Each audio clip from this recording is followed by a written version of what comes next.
No,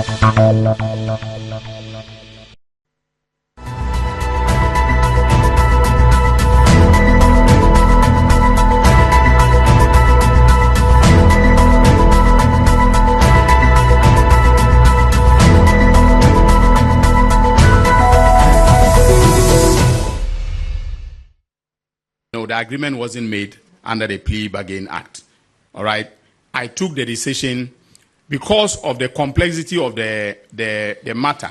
We merged the civil, okay, as well as the criminal aspects of it, okay, for purposes of a holistic negotiation that will result in an agreement. Those who instituted the criminal proceedings did not foresee the possibility down the line of recovering assets and never engage in any asset, recovery process. They did not trace, okay, to find out what assets were in the hands of third parties, including those who were in court.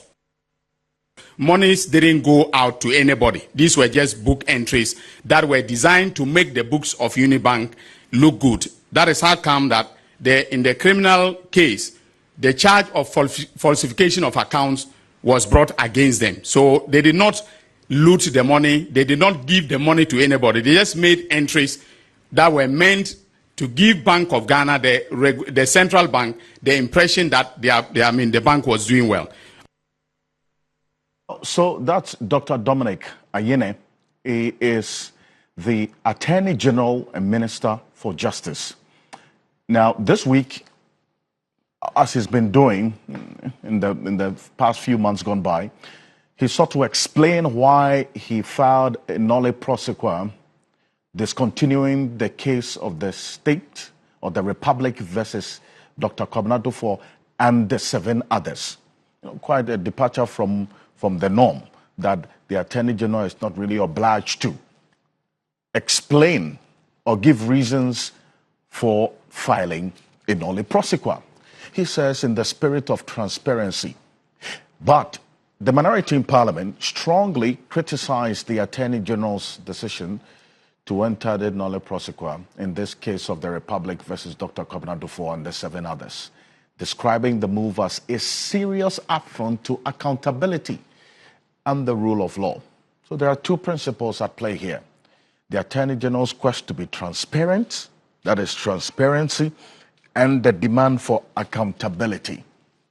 This press briefing, which I just played some snippets of it for you, that was on Monday.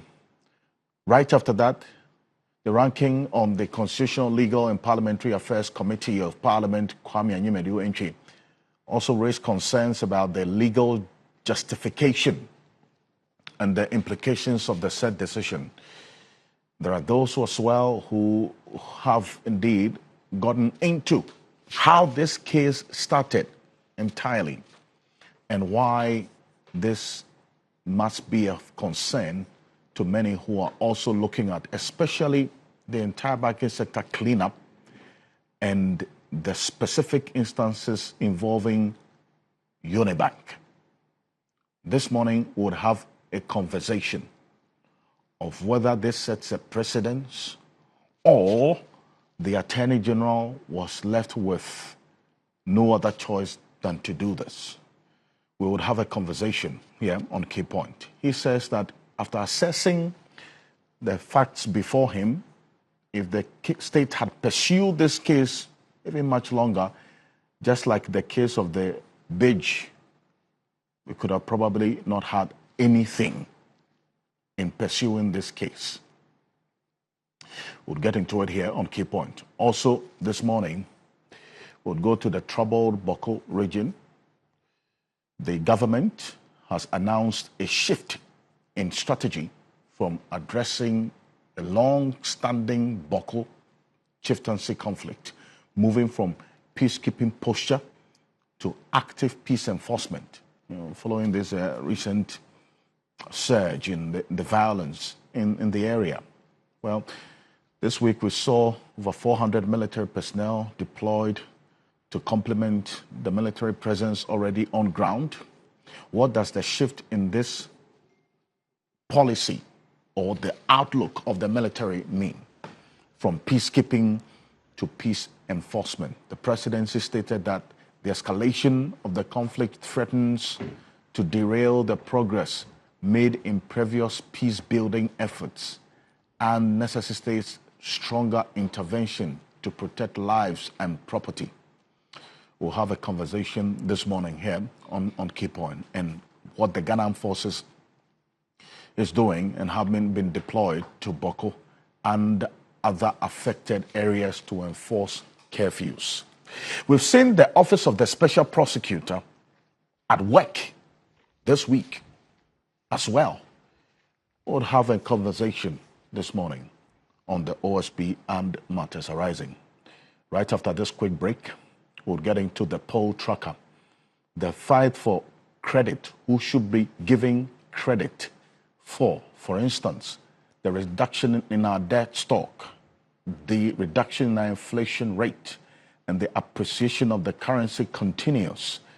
But the most important thing for you and I is how this can be sustained over the period. We're tracking the conversation of what was the case and what is now, and what measures have been put in place to achieve the improved economic indicators we are experiencing now. That's poll tracker after this quick break. We're live on 3FM 92.7, also on TV3 Ghana on Facebook. We're also live on the Voice of London radio in the heart of the city of London. This is the Key Point. We're back shortly after this quick break. My guests taking their seats already. My name is Alfred Ocansey. Welcome.